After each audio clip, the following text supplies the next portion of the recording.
સ્થાનિક સ્વરાજ્યની ચૂંટણીને લઈને નિવેદન આપવામાં આવ્યું છે। સુદાન ગઢવીએ નિવેદન આપ્યું હોવાની માહિતી સામે આવી છે।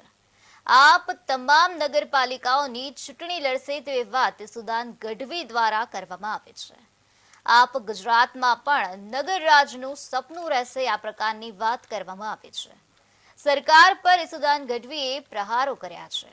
2 વર્ષ સુધી સરકારે ચૂંટણી રોકી સ્થાનિક મુદ્દાઓને ધ્યાનમાં ચૂંટણી લડવામાં આવશે તેવી વાત સુદાન ગઢવીએ કરી છે। એ રીતે ભાજપે ઓબીસી કમિશનની રચના ન કરીને જે અનામતને લઈને સર્વે ન કરાવીને છેલ્લા 2 વર્ષ સુધી આ નગરપાલિકાઓમાં વહીવટી શાસન આપ્યું।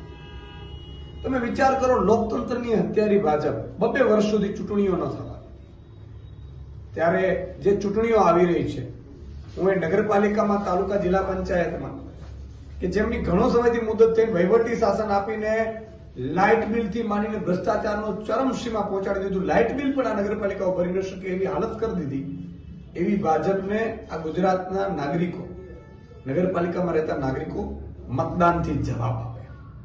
આમ આદમી પાર્ટીની વાત છે તો આમ આદમી પાર્ટી તમામ જગ્યાએ મજબૂતાઈથી લડવાની છે। આમ આદમી પાર્ટી લોકોના પ્રશ્નોને લઈને, લોકોની સમસ્યાઓને લઈને, લોકલ ઇસ્યુને લઈને ઉમેદવારો ઉભા રાખવાની છે અને અમે અરવિંદ કેજરીવાલજી જે ઈચ્છે છે નગરરાજ બિલ, એને લઈને અમે આગળ વધવાના છીએ।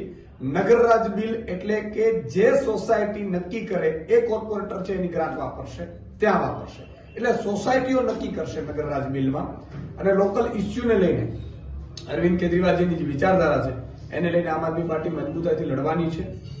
રહી વાત ગઠબંધનની, તો સ્વાભાવિક છે કે લોકસભામાં અમારું ઇન્ડિયા ગઠબંધન હતું, પરંતુ જ્યારે આ લોકલ ચૂંટણીઓની વાત કરીએ તો કોંગ્રેસ તરફથી જો પ્રપોઝલ આવશે તો ચોક્કસ એના ઉપર સ્વીકાર કરવામાં આવશે। હજી અમારી કોઈ વાતચીત થઈ નથી, હવે ચૂંટણીઓ હવે જો કે જાહેર થઈ છે, પરંતુ કોંગ્રેસ એવું માનતી હોય કે ના, વાત સાચી છે, આપણે ભાજપને જો હરાવી શકાય બંનેને મળીને તો, અને લોકોના ઇસ્યુ ઉઠાવી શકાય એમ હોય તો કોંગ્રેસ જો પ્રપોઝલ આપશે તો ગઠબંધનમાં આમ આદમી પાર્ટી ચોક્કસ